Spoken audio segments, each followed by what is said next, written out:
Al termine della sperimentazione, arriva la rotonda all'ingresso del rione. Dopo le richieste di intervento e l'incidente di fine maggio scorso, l'incrocio tra via Perbesnade e le vie Campodifiori, Maroncelli e dei Salici ha cambiato volto. Molti residenti, negli anni, hanno evidenziato problemi legati all'alta velocità, ad una segnaletica non molto chiara, alla scarsa visibilità ed un incrocio disegnato male. Proprio per questo l'assessore ai lavori pubblici Sandro Rec ha definito questo intervento una promessa mantenuta ed i residenti sono soddisfatti della nuova rotonda.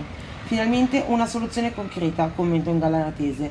Speriamo, interviene un altro residente, che adesso la gente rispetti i limiti di velocità. Critica invece la candidata sindaco del centro-sinistra Margherita Silvestrini.